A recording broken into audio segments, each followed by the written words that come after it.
一群年轻的男男女女共处一室，欢声笑语。有人在安静倾听陌生异性讲述他那些不为人知的过往，有人在深夜面对床铺对面熟睡的陌生异性时辗转反侧，彻夜难眠。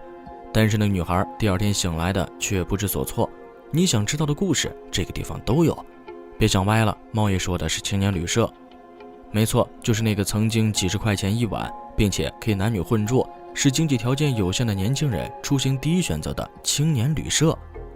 大家好，欢迎来到猫眼观察室，在这里，猫爷收集了天下最新的奇闻趣事，带您进入闻所未闻的奇异世界。点赞、订阅加小铃铛，精彩内容不容错过。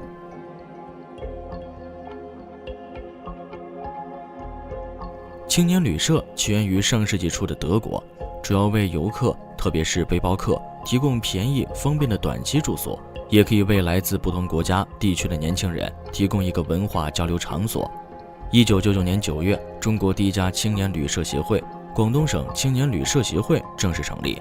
短短几年的时间里，随着国家经济稳步增长，旅游变成了一个越来越多的人能够消费的娱乐项目。青年旅社也成为了那一代中国背包客在旅途中最为青睐的住宿选择。有人会说，孤男寡女共处一室，这样不会尴尬吗？如果你感觉尴尬，那么你可能永远都无法理解当年的背包客文化有多么开放。在背包客的字典里，从来就没有尴尬二字。青年旅社自由欢快的氛围，也是拜这种开放的背包客文化所赐。在2010年之前，中国还没有像今天这样人手一台智能手机，也没有功能齐全的旅行 APP， 更没有精确的电子地图导航。大家出去玩，只能先把在网上找到的旅行攻略打印出来放在包里，然后拿上一张纸质地图，有的时候还要一边走一边四处问路。由于出门在外的背包客们没有太多获得旅行资讯的途径，所以大家只能通过互相的交流分享，才能在旅行中尽量避免一些不必要的麻烦。而青年旅社就成了这些游客获取信息的重要来源地之一，由此也就造成了青年旅社互帮互助的传统。租客们会相互请客吃饭，相互分享自己在旅途中的所见所闻所感。在现实生活中，由于各种社会关系的羁绊，很多人都不愿意谈论自己的人生和经历，哪怕是跟家人或者朋友。但在青旅，大家只是相处一夜的陌生人，你不认识我，我不认识你。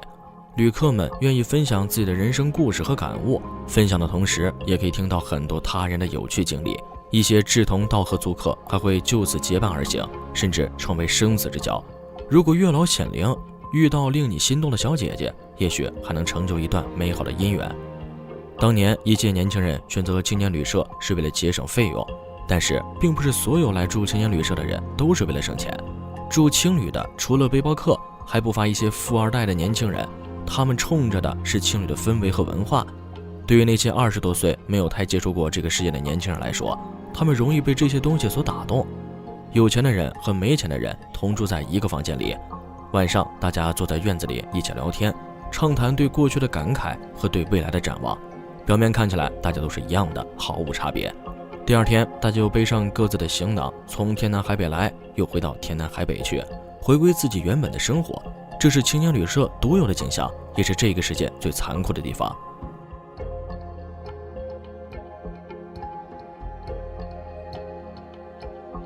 青年旅社曾经塑造一代年轻人对于自由、社群以及乌托邦的美好想象，但男女混宿的模式以及松散的管理，使得乱渐渐成为了青年旅社再也撕不掉的标签。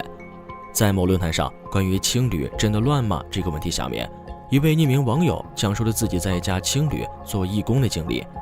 一天，他在帮老板整理房间的时候，发现他的床上有一瓶迷奸喷雾。女孩此时才明白，为什么上一任义工3番5次强调一定要告诉老板自己有男朋友，因为这个老板只要看你不是单身，就会骚扰你。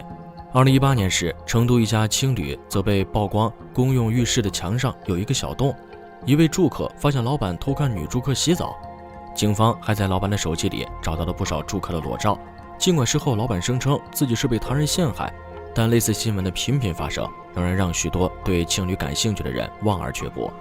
但更可怕的是，这样的故事和这样的人并不是个例，相关真实新闻案件随便一搜一大堆。之前就有这样一则新闻，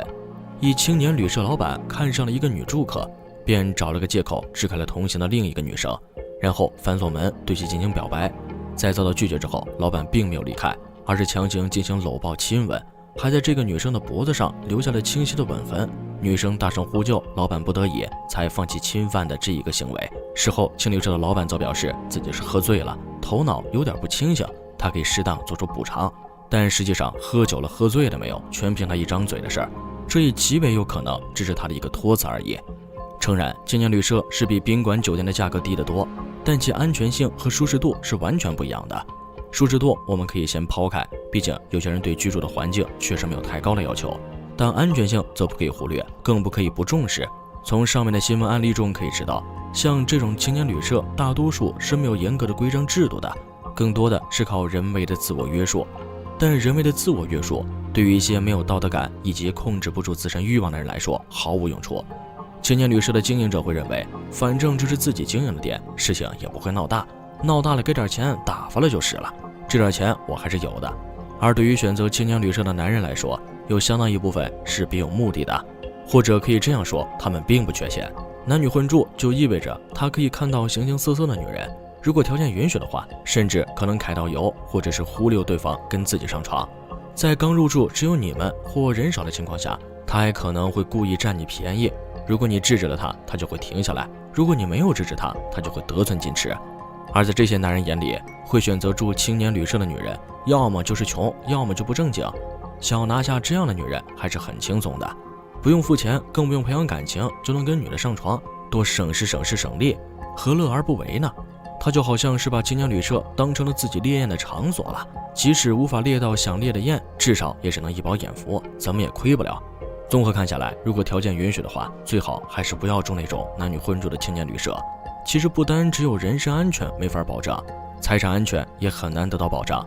2019年来南京出差的王先生入住了当地的一家青年旅社，被安排在了一个8人间。第二天一觉醒来，王先生收到短信，发现自己的银行卡被盗刷，微信也被他人登录了。王先生当即选择了报警，警方很快抓获了嫌疑人。据这名嫌疑人交代，王先生并不是唯一的受害者，这样的负面消息的频频发生，